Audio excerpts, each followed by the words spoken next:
Dr. Jennifer Denlinger, chef de cuisine and chef instructor for Valencia College. I am the department chair at the Point Siena campus, and I oversee the culinary management program. We offer 14 subjects, plus help students secure and maintain their internship in their respective fields so they can get a job in our industry.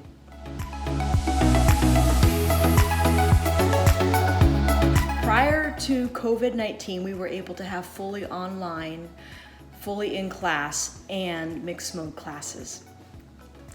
When we were unable to continue having on-ground lab classes, my team and I assembled to-go boxes for my students, which included both perishable and non-perishable items for students to complete their labs at home.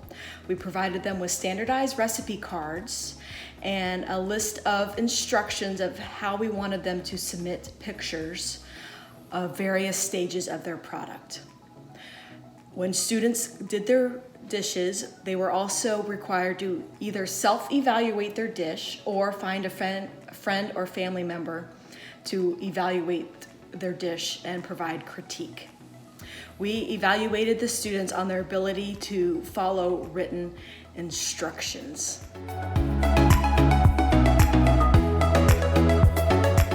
Today, my demo is from Quantity Food Production 1, which is the students' first lab class, and it occurs approximately lab 12 out of 16. We are going to make chicken saussure, mashed potatoes, broccoli beurre noisette, and glazed carrots. The carrots are oblique cut, which is a new cut I will be introducing to them as well.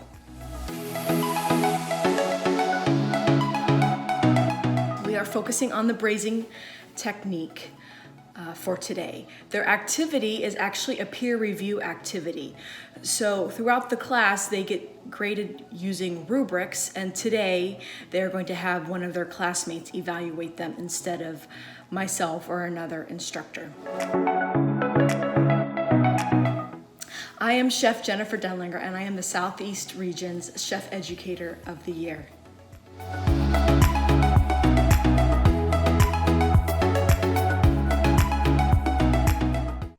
Welcome to the ACF Chef Educator of the Year competition. I'm Chef Phil, your moderator for the day. I'm here with Chef Jennifer Denlinger, PhD, CCC. Please direct any questions during the presentation or Q&A session to me, Chef Phil, using the chat feature in Zoom. All questions will be asked during the last 10 minutes of the presentation. Chef Denlinger, take it away. Hi, welcome to my virtual kitchen for today.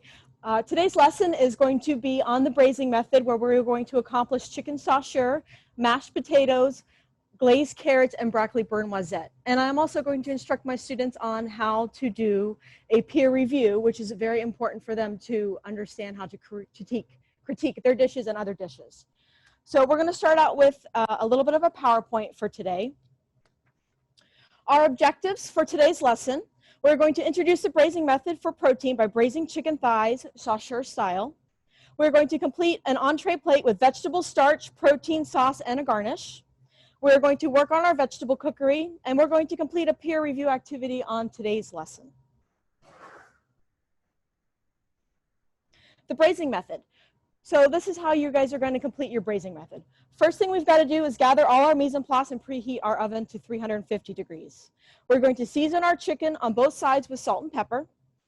We're going to heat oil, or we could use another fat, in a heavy bottom saute pan that is oven proof over medium heat. When the oil is hot, we're going to place the presentation side down first.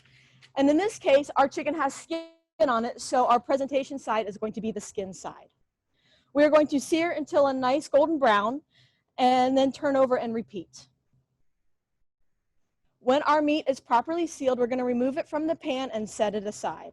If the oil is dark brown or has lots of black or brown specks, we will discard the oil and replace it with fresh oil.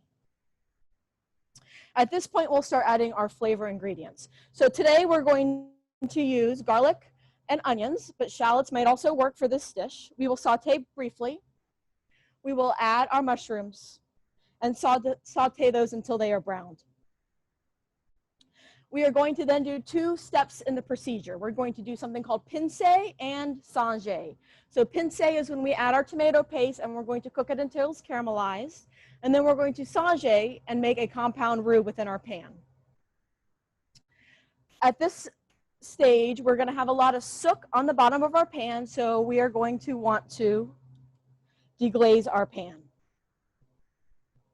And we're going to add our liquid. So we could use chicken stock, we could use veal stock. We do have a little bit of demi-glace that we can use today. You could also use a pre-thickened sauce such as espagnole and omit the sanger stage of your dish. We will whisk in our sauce and make sure that we have enough sauce that will cover our chicken. We will bring our meat, we'll bring our sauce to a simmer. We place our proteins, in case our chicken, back into the pan, and we're going to cover with a lid. We will then take the pan and place it into the oven and cook it until our chicken is at least 165 degrees. We will check our chicken and make sure that it is cooked thoroughly to 165 degrees, and then we will take the meat out of the pan. We will add some chopped herbs to our pan, and we will taste and adjust the seasoning. We will probably Monte au beurre as well to make sure that our sauce has a nice shine and a nice thick consistency. Then it will be time to start plating up. Now we will serve some of the sauce on our chicken, but we also put some sauce on the side to make sure our presentation plates are beautiful. Now today's activity is going to be a peer review, and I will guide you guys through the timing that you need. Watch the clocks on the wall, and I will have countdown clocks for you. We are going to be cooking the dish. You can use a partner today. You and your partner are gonna cook 2 plates of the dish, and we're going to practice holding our food to keep it at the proper temperature and to keep it so that way it looks fresh. All right, the hot box is on for you, and I also have some hot water baths running in the back so that way we can make sure our food is perfect. You will clean up your station, sanitize your station, and then when I give you the time, you will start plating up. We will number our plates, so that way everybody has an anonymous number of who they're going to grade, and you're going to follow the peer review sheet that we're going to talk about. You will taste and evaluate one of your classmates' dishes, and you're going to provide constructive criticism for them. You must have notes on the paper in order to get points for this activity. So please provide your classmates with some great tips on what you like or what they could be improved on their cooking. Then you can discuss it with your classmate, and after that, you guys can enjoy. So for today's menu, we're going to do a peer review activity, and this is going to include mashed potatoes, broccoli beurre noisette, glazed carrots, and chicken saucier. Your rubrics for today are on the screen, and they were also on your peer review activity. So therefore, you will be able to reference them as we go. So our rubrics for broccoli beurre noisette and mashed potatoes, and also our bleak carrots and our chicken saucier. Do you guys have any questions? All right. So for our recipes today, we've got chicken saucier, mashed potatoes, broccoli beurre noisette, and glazed carrots, and they're going to be cut oblique, and I'm going to show you how to do that cut. First thing we need to do is start off cooking our chicken because that's going to take the most time. We are going to get a braising pan and start with a little bit of vegetable or canola oil in the bottom of the pan, just enough to cover the bottom of the pan, and we need to make sure our oil is hot. And as oil gets hot, it's going to change its consistency. So it's going to go from being very thick to looking like there is rainwater on a window. My heat is on number 15 currently. Okay, for this dish today, you guys are going to use chicken thighs. Okay, so chicken thighs, it has a little bit of fat on them, and that's fine. You could also do this dish with an entire chicken cut into 8-way with just chicken breast. It's just going to depend on how you want to serve it, but chicken thighs is perfect for this because you guys can each have your own, and it's nice and juicy and succulent. Okay, so let's do some salt and pepper.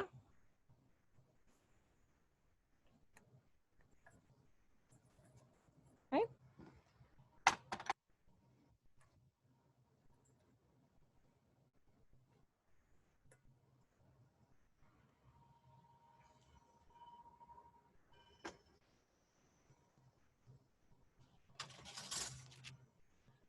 So as you look on the pan, the oil is still not quite hot enough, and I can tell this by the consistency. When it is still cold in the pan, it's going to come down in an equal and thick mass. As your pan gets hot, it's going to change consistency, and when you tilt your pan up, it's going to start to look like rain on a window. And if you're not sure if your pan's hot enough, give it another 30 seconds. That is your window. Right.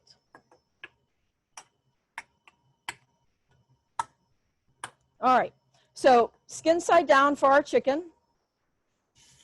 You can hear the sizzle, so we know it's hot enough.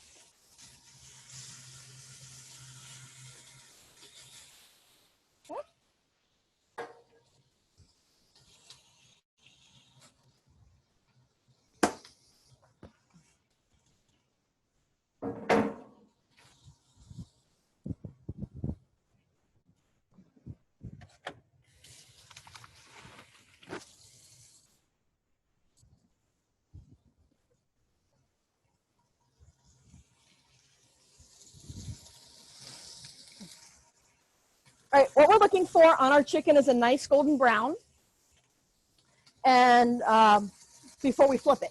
Now it's going to get the nice golden brown color from the Maillard reaction, and that occurs when your proteins will caramelize and brown. Do not move your chicken around.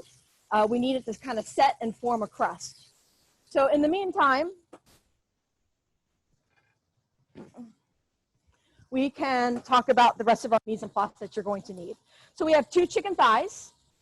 You guys are also going to need about an ounce of white wine, an ounce of small diced onions.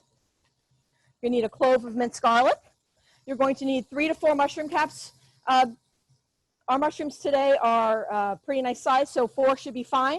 About 6 ounces of demi-glace, but that might change depending on how the meat is covered by sauce in the pan. You're going to need a couple ounces of tomato paste. We are going to sauté a little bit today, so we're going to need about an ounce of all-purpose flour and some diced tomatoes in a can. And all you guys' mise en place is set up for you in the back of the room, so that way you guys can go and measure your ingredients as needed. The herbs that we're going to use today, we've got fresh thyme, tarragon, some chives, and of course minced parsley for across the board.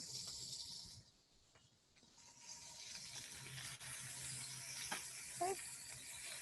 So one of my chickens is getting ready to be done.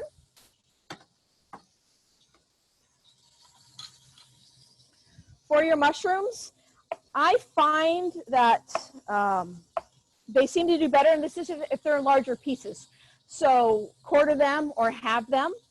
I have seen this dish presented many times with fluted whole mushroom caps, which I know we've only done that once, so we're going to practice that a little bit more. I've also seen it with thinly sliced mushrooms. However, I found that they disintegrated too fast in the sauce, and since this is a very rustic sauce, the whole mushrooms or the quarters of the mushrooms work better for that. Okay.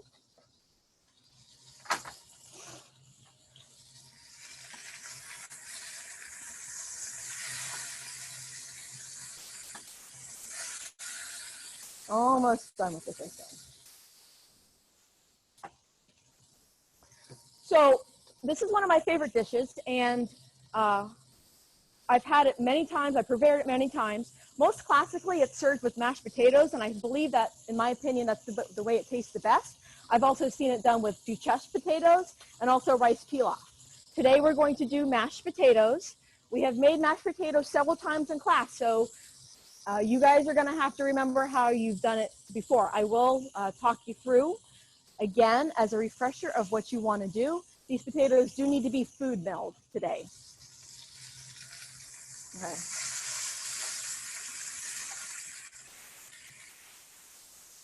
All right, got some nice color on our chicken here.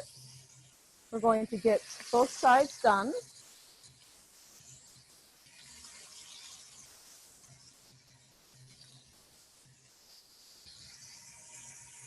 Now, when we go to sear our proteins, the second side of your protein probably won't look as nice as your first side, and that's okay. We want to get as much flavor out of the skin and the fat and the protein as we can before we start adding all of our other ingredients.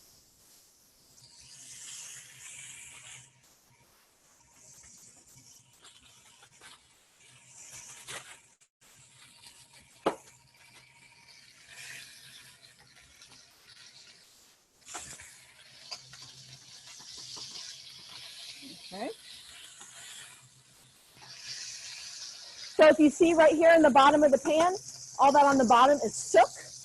And from the sook is where we create our fond for our sauces. So the most sook you can get on the bottom, it's great. If your sook gets too black or too overdone, that is okay. We'll get a fresh pan and start again. But this is where we get most of our flavor for our sauce. Okay. So my chicken that's a little bit smaller is done. I'm going to place it into a piece of foil. Okay. We're going to hold our chickens in the oven while we prepare our sauce, and the foil is one less pan for you guys to wash, and it's very convenient for storing in the oven. Okay. Oh, come here. There we go. I am now going to turn my heat down to about an 8 on the stove.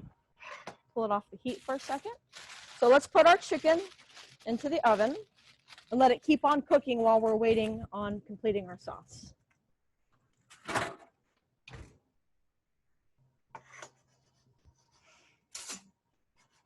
All right, so for our sauce, we want to start out with some onions. I have 2 ounces of our onions already diced. I always start with my onions in the pan first because it helps diffuse the heat before you add the garlic, which would also prevent the garlic from burning as much. Okay. And I've got 1 clove of minced garlic to add. You can start to see as I'm scraping the pan, some of that sook is coming off. I know it looks like there's a lot of oil in here, but we're going to add these mushrooms here in a second, and you're going to see how much oil the mushrooms absorb.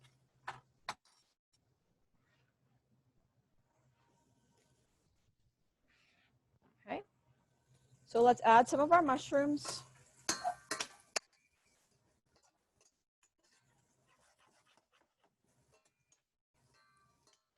Now, mushrooms are about 85% water. So when you cook your mushrooms, our goal is to try to cook out some of that moisture so we can intensify the flavors.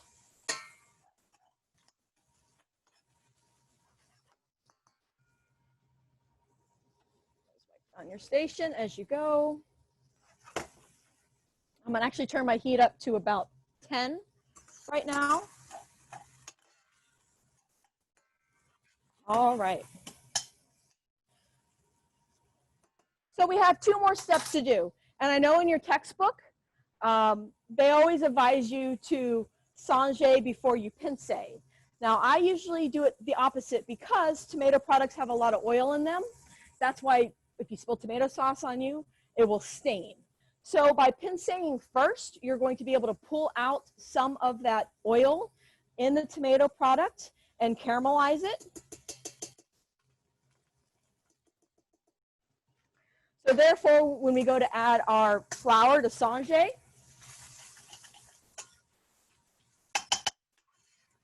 we can make sure that we have the proper consistency of our compound roux.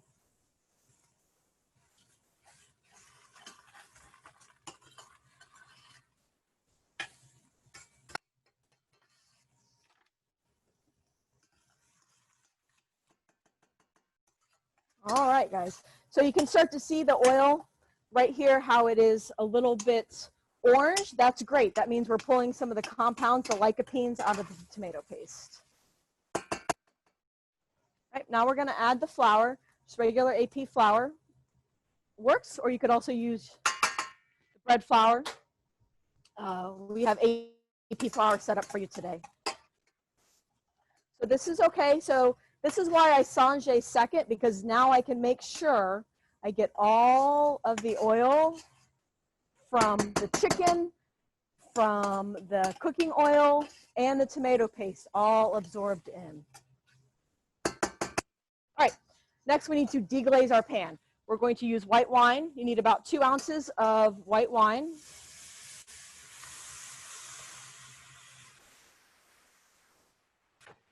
I'm going to turn my heat down to about 5.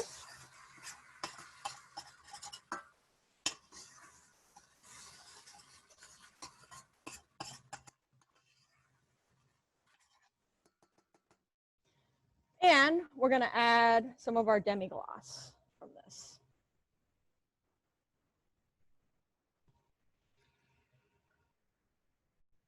If we didn't have demi-glace, you could also use your sauce espagnole that we make in class, and then just omit the sange side part of the step. I did pull out some chicken stock as well. As this braises in the oven, if the sauce gets too thick, we can always thin it out a little bit with chicken stock. So we will have that available if we need it.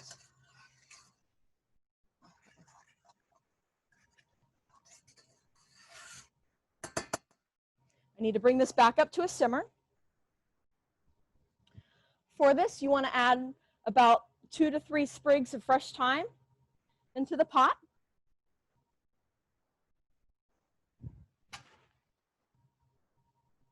After this comes to a simmer, we are going to add our diced tomatoes.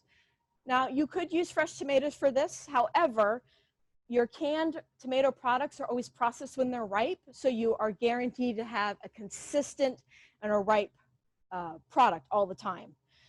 You could also do composite tomato, especially for a nice garnish for this. I'm going to turn my heat up to about 14 to try to get up to a simmer. And this is the canned product right here that we have with the juice. We're going to bring this up to a simmer. We're going to add our tomatoes, then we're going to add our chicken back in.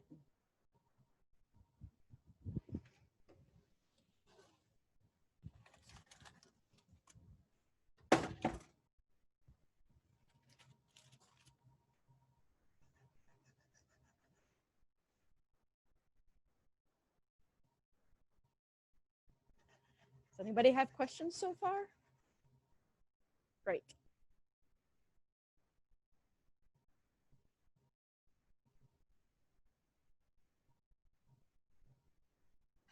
All right. So as we're starting to come up to a simmer here. We're going to add the diced tomatoes in.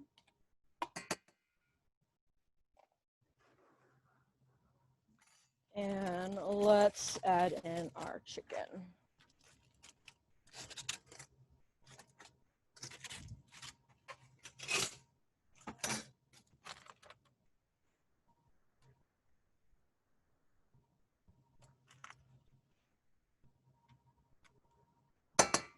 Okay, and we're going to add the juices that are accumulated in the bottom. Done, ready to go.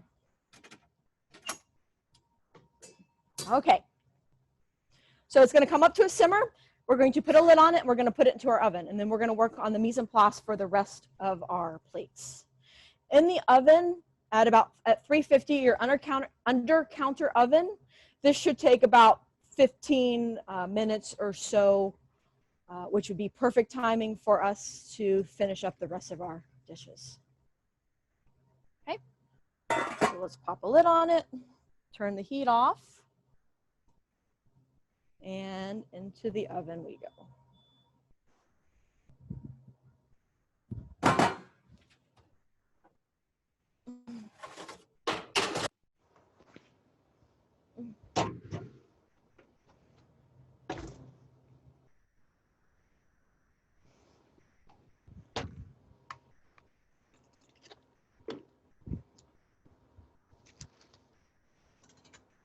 All right, so you guys are also going to have to make mashed potatoes for today. And we've done this already 3 times in class, so I don't need to demo them for you. Now the trick is going to be to keep your mashed potatoes hot and still tasting good while we're waiting for our plate up. Our potatoes today are pretty big, so you're going to need 2 potatoes, okay, per team, per group. You need 2 potatoes. You're going to need about 4 ounces of butter and about 6 to 8 ounces of milk and or cream. Peel your potatoes, large slice them into a pot of cold water with salt. Bring them to a boil. When they are super tender, drain them. Dry the potatoes in the oven, and we're going to food mill them today. As a reminder, this is how we put together the food mill, because I know sometimes you guys struggle with it as well. We've got 2 sides. It looks like it should go this way. Remember though, it goes this way, and if you feel the side, it's a little bit more rough. So that's going to fit in. And I recommend maybe we share food mills today, because if not, you guys are going to have a lot of dishes to do. Potatoes go in and we food mill. Okay? Butter first, and then cream and then your cream and or milk. We want classic mashed potatoes today, so no garlic, no cheese, no herbs. Just let's keep them, the flavor super classical. Now for your potatoes, when they're done, you're going to want to hold them. And to hold them, you've got one of 2 options. The hot box is on in the back, so you may place your potatoes into a bain-marie, cover it with plastic wrap, and put it in the hot box. You can also double bag your potatoes and put them into a bain-marie with water and let them hang out. Either way, I'm going to show you how to plate both of these. But we want potatoes to be hot.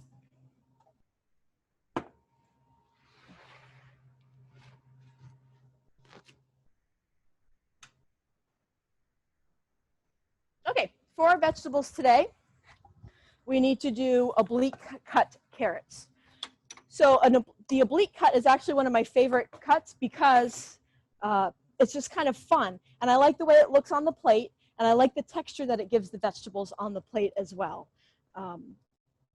We haven't done this yet. This would not count as a knife cut on your practical exam, because there's no exact way to measure them. The best way I can describe how you would do this is if you've ever sharpened a pencil, buy a pocket knife, and you have to slowly turn your pencil and cut off or shave off pieces. That is what we're going to do. So our carrots are pretty small today, so you're probably going to need 3 to 4 carrots per your team. You're also going to need about a tablespoon of butter. You're going to need about a tablespoon each of honey and light brown sugar and some salt and pepper, and then minced parsley for garnish. All right, so for your oblique cut, peel your carrots. Remember, your carrot peelings, your potato peelings, our broccoli peelings all go into the compost bin. Carrot, put it down flat, looking this way. You're going to hold your chef knife, just as if we were going to sharpen it on the stone. You want that kind of 18 to 22 degree angle, okay? Now during this, your knife is not going to change direction, your carrot is going to change the direction, okay? So the first cut, we're going to make it a bias cut like that. This piece, kind of small, maybe in there, all right? So we're going to rotate our carrot so that way the flat side is up, and we're going to make that same cut right through.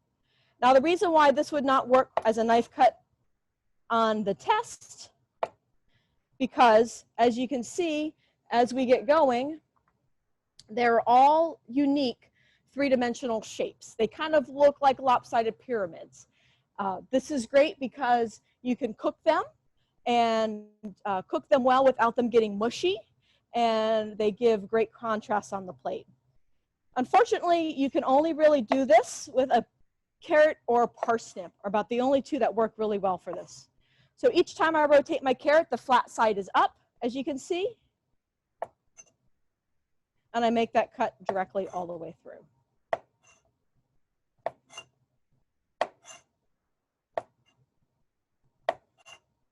And our goal here, because it's not a precision knife cut, is to have all the pieces so they will cook evenly in a pan.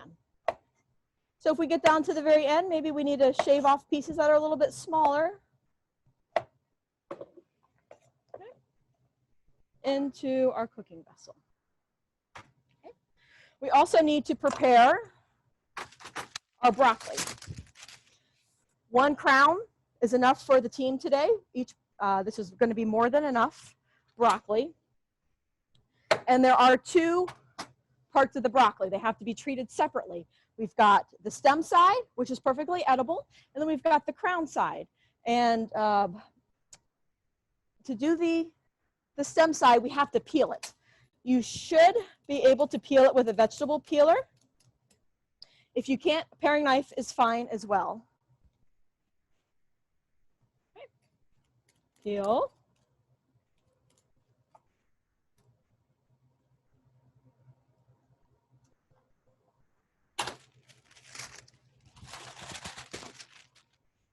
Now, we want to cut these into pieces that will cook evenly.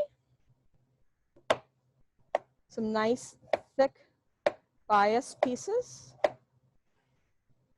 And for the top, usually you turn it over and start from this side here. And let's get these broken up. Now, just as you would in a restaurant, you can prep your broccoli in advance. We just don't cook it all the way through. So in this case, if you remember from our lesson on green vegetable cookery, the more time your chlorophyll is exposed to heat, the more the color is going to dissipate. So what we're going to do is we're going to blanch our broccoli, then we're going to dry our broccoli, and then when it's time to go, when I give the word, we're going to add and re-saute it in our brown butter. And this will help keep our broccoli bright and green instead of kind of a brown, mushy color. So I have boiling water here that's pretty salty.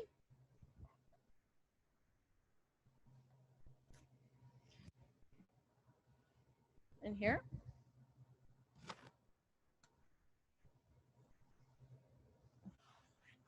Let's give that, it probably might need 2 minutes in the water.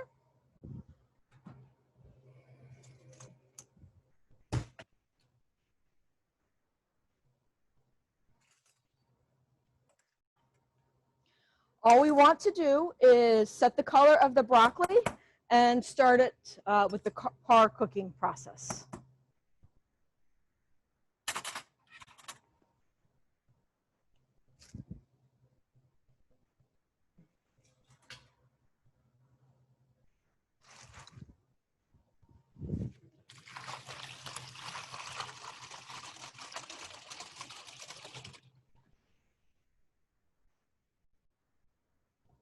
Okay, in the meantime, I am going to give our chicken a check. We don't want to forget about it in the oven.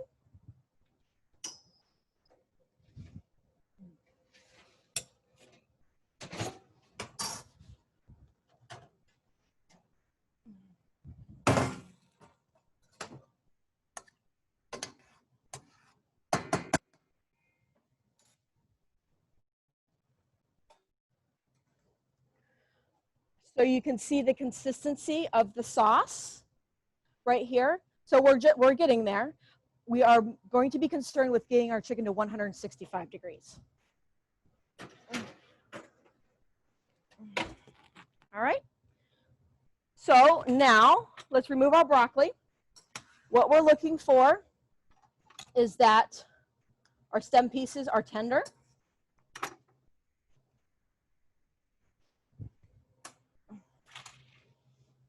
And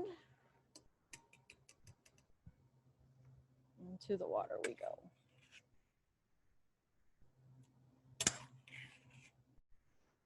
So we are shocking our green vegetables to help preserve the green color.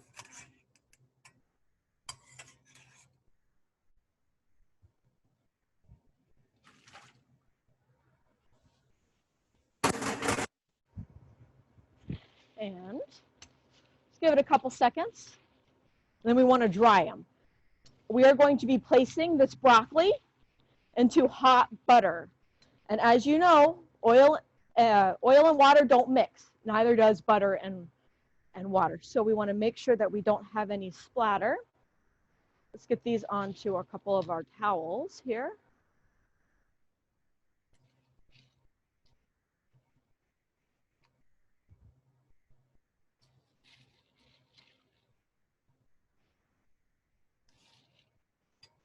All right.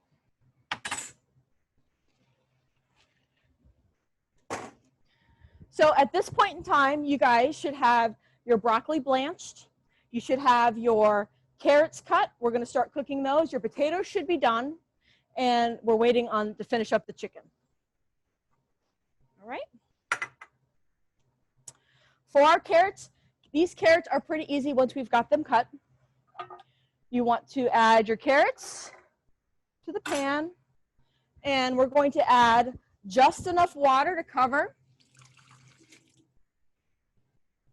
our carrots. We're going to add some salt.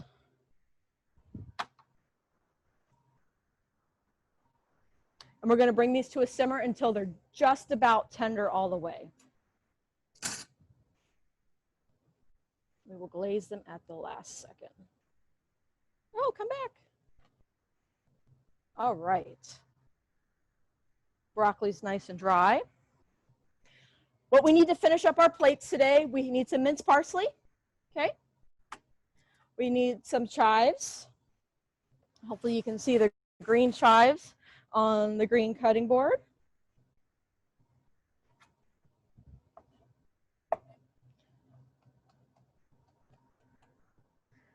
Small as you can get them.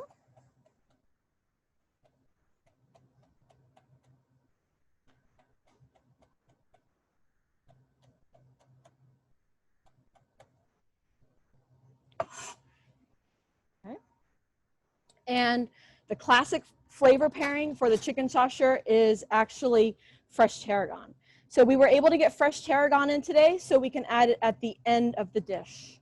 We're going to stir it in at the end. If we were going to use dried tarragon, I would have instructed you to put it in earlier when we put it in the oven, so that way the flavor had a chance to extract. Okay, pick the leaves off of the stems. Clean my knife here. And we are going to just do a little bit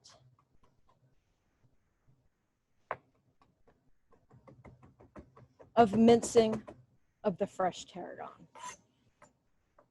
Okay. There we go. Our carrots are up to a simmer right here. They should only take maybe 4 or 5 minutes in that much water.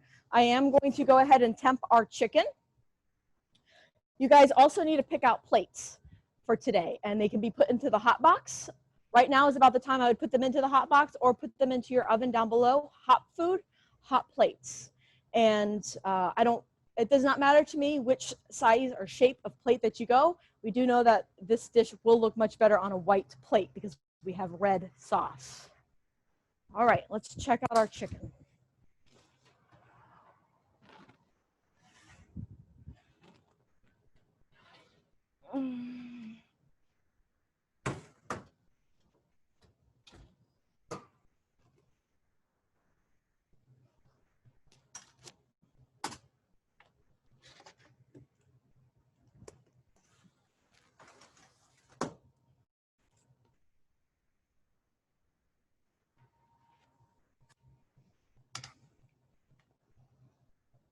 Okay, we're looking for 165 degrees minimum for our chicken.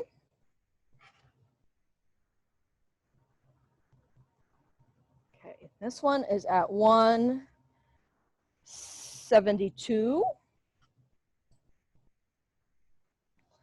Each piece of chicken needs to be temped in this case. This piece of chicken is just hitting 165, so I'm going to pop it back in the oven for just a minute to make sure that we have a good margin of error.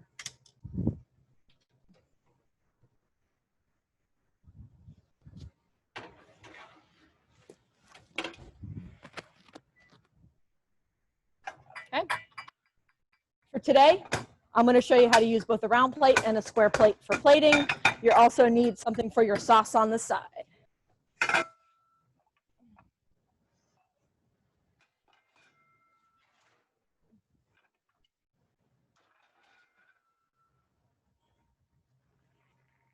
Okay, so far so good, huh?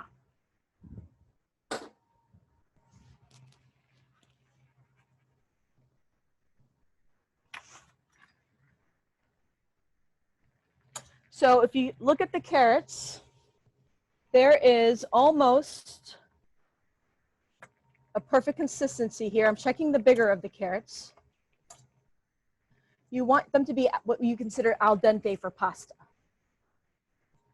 Okay? We're going to make our carrot sauce right directly in this pan. We do need a little bit of water, so drain your carrots, leaving about an ounce of the water into the pan.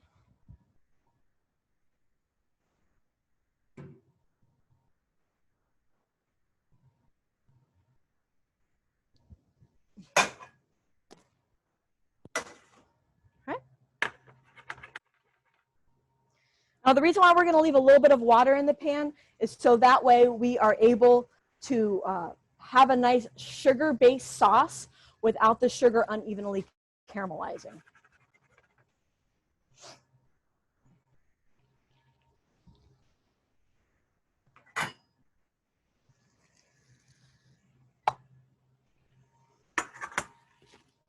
Okay, we're almost done, guys, so I hope you're getting hungry.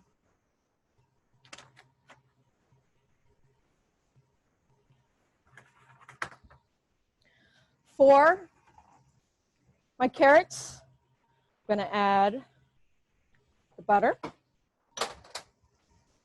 going to add the brown sugar.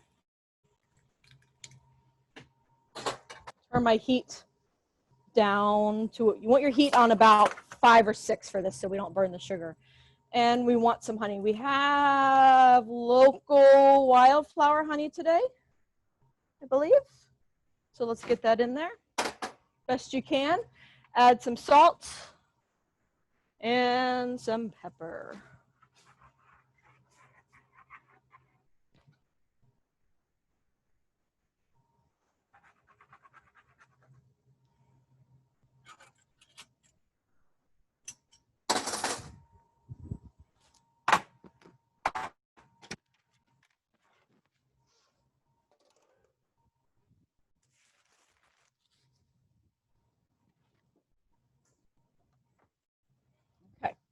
So we are going to start plating here in just a minute.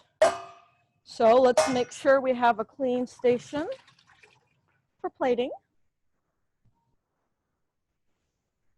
And not garnished with broccoli flowers everywhere, as I currently do. Your carrots do have sugar in them, so make sure you don't forget about them. They will burn.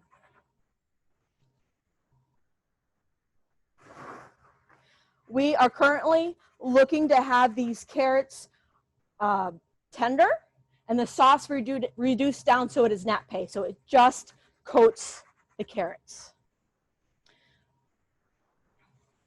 Let me get the potatoes ready for you.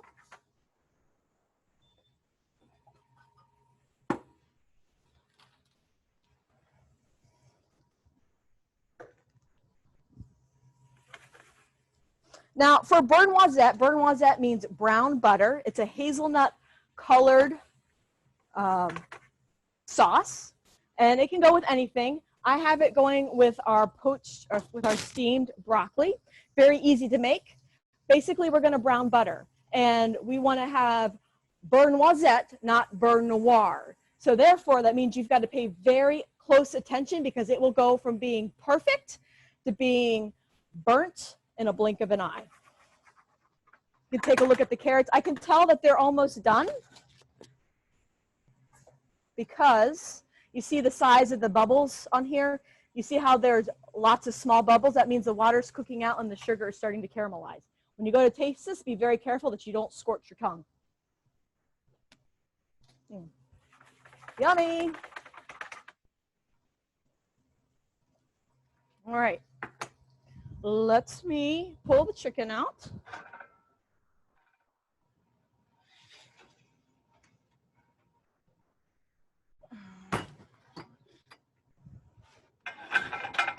And pull out a couple plates. All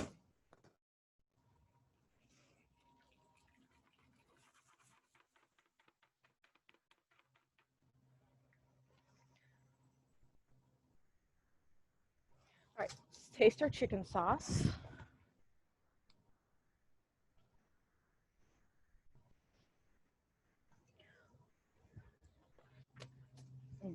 Okay.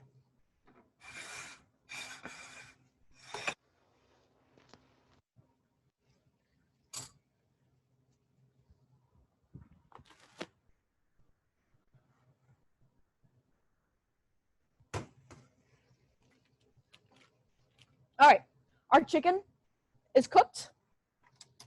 The sauce tastes great. Taste your sauce. I think it needs a little bit of salt and pepper. Right.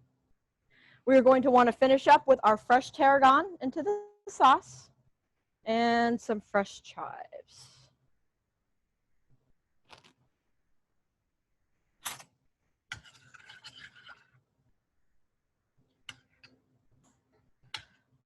So you can see how the sauce coats the chicken.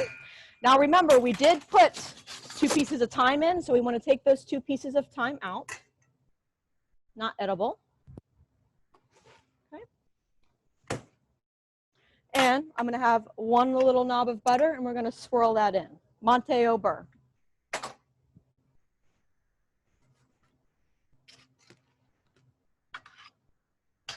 Okay, there we go. Make sure our landing pad is clean. Now all we have to do is finish up our broccoli and start to plate. A couple different choices here for this sauce. For the broccoli, like I said, we want to go to a nice golden brown color. And the way we get the golden brown color is that we cook out the milk solids.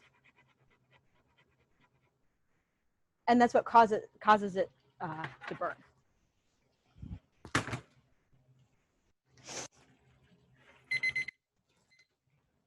So this will take about 30-45 seconds in the pan. And this is something that you'll do at the very last minute. After I say start plating, this is going to be the very last thing that you guys are going to do. So let's watch the butter. Even though we dried the broccoli, let's make sure that we're very vigilant when we put the broccoli into the butter so we don't have little splashes.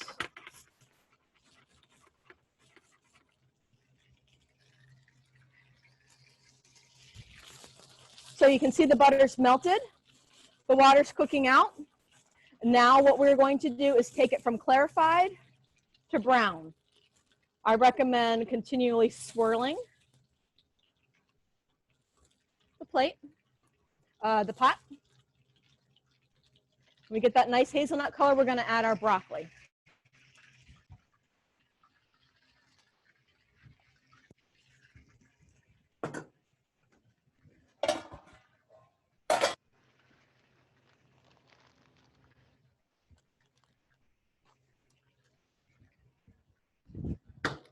Ooh, very hot. All right, so it kind of smells like popcorn right now. This is our cue to go. If you mess up and you overcook your butter, that's fine. We'll do it again. Do not pour your hot butter down the drain, please. We need to put it into a container and put it into the garbage. Okay. Little salt and pepper. And we are good to go here.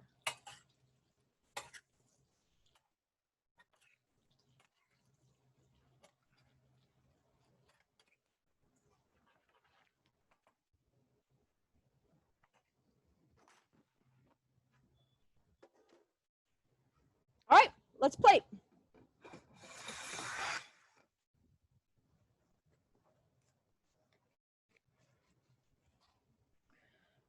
So your choice of plating vessels today, and does it matter if you and your partner, when you use separate plating vessels, that is fine. The first thing we want to start out with on the bottom of the plate is some mashed potatoes. So if you wanted to, you could scoop them.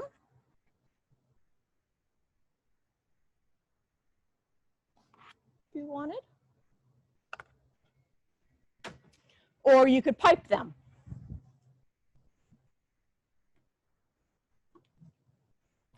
Now what I did was I double bagged my pastry bag with the tip on the inside, and they're very, very hot. So if you do this, just be careful.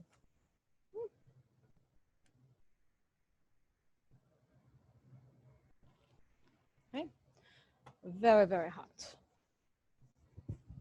And remember, we're supposed to feed them, not fatten them.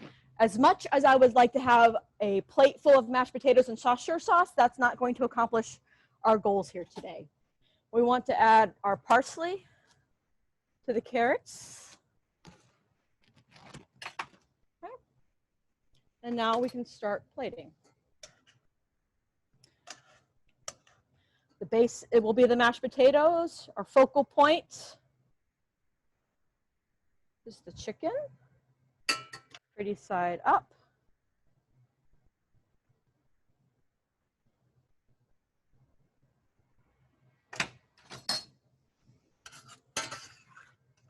You can add some sauce on your plate. However, the amount of sauce that this dish would need would not look good on the plate, so therefore we're going to put a little bit of sauce on the side here in a second. We've got some carrots right here.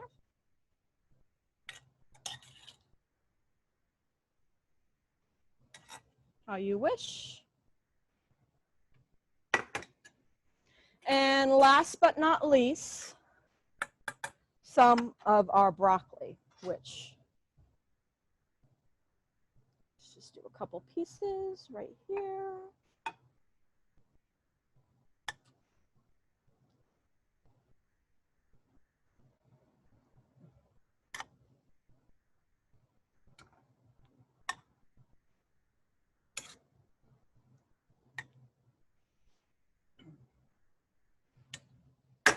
Clean plate, guys. Remember that, we eat with our eyes as well as our taste buds. We can finish the plate with a little bit of extra parsley if you need to. And then we got to take care of our sauce on the side. So you can use a gooseneck or a sauce pitcher if you want to. There you go. Now, as I said before, we're doing a peer review activity with this.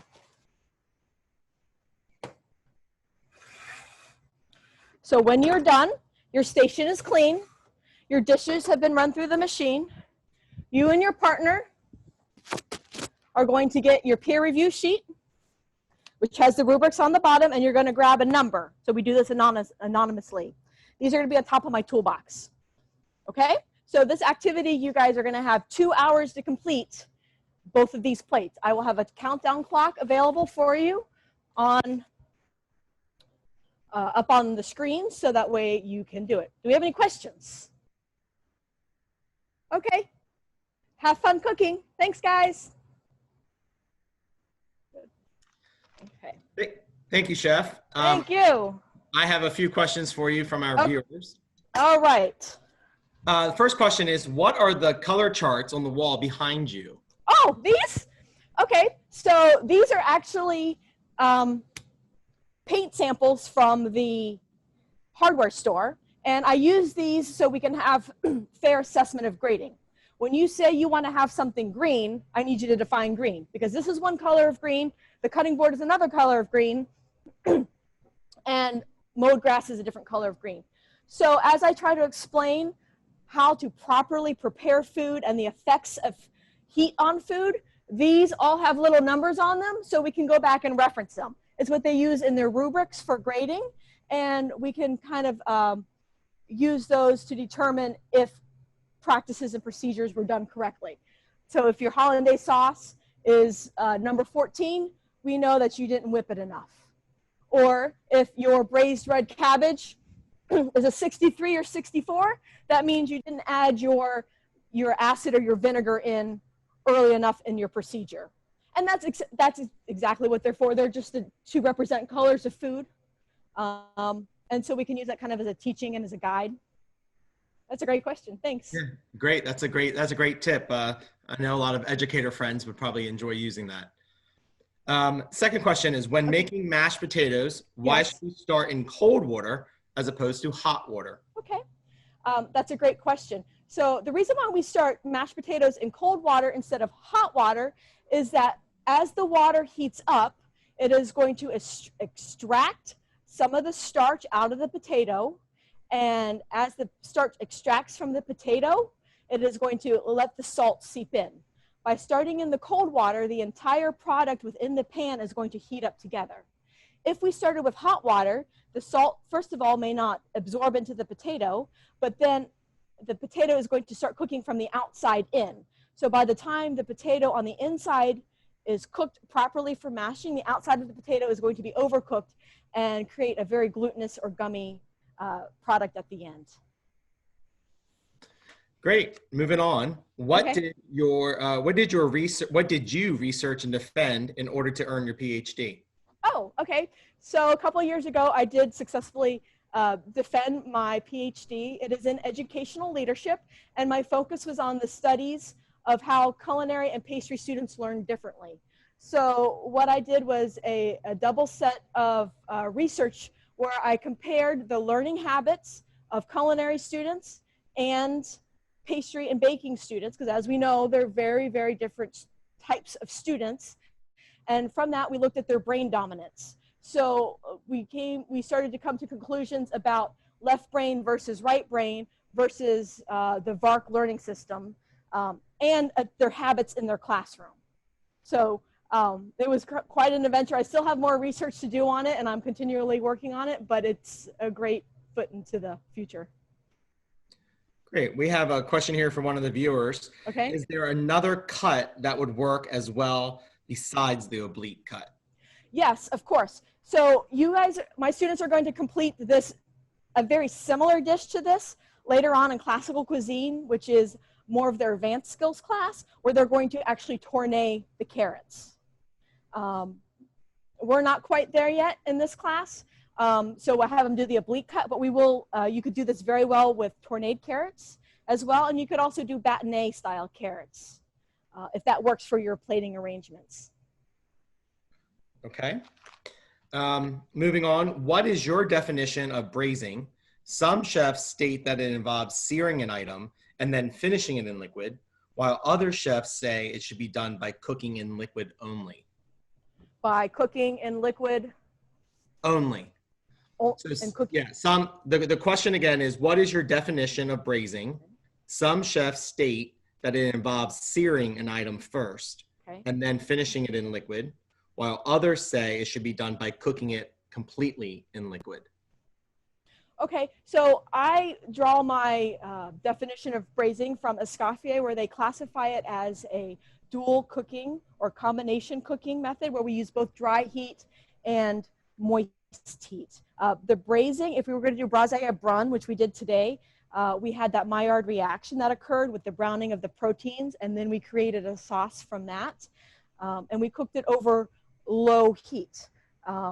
If we were going to do a braisé à blanc, which would be completely a white braise, we would have omitted the searing portion of it and then completely cooked it in liquid. One of the key points for braising is the amount of liquid in the pan. So you want to have about 1/2 to 3/4 of your product covered in order to consider it to be a braised product as opposed to a boiled or a poached product. Okay, nicely said. Why did you choose to do a peer review activity for this assignment?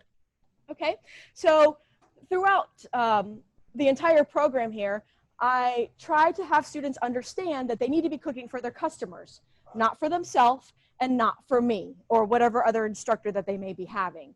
And we do this by I invite other faculty members in, I invite chefs from the outside in, so the students can have a different perspective on what they need to accomplish, what customers' goals and satisfactions are.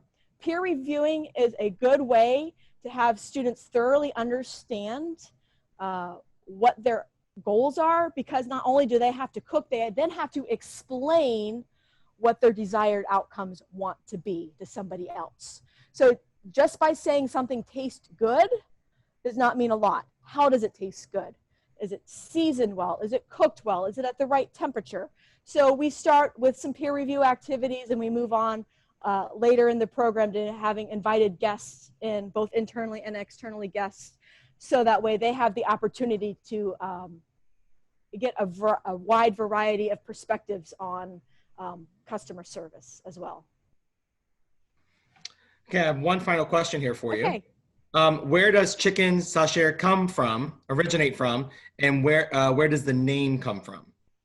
So sauchure refers to a hunter style sauce, and it is from France. I believe that it started with that during the time of hunting and gathering, and my expectation is that they probably were using ground fowl, not just chicken, so it was a little bit of a tougher cut.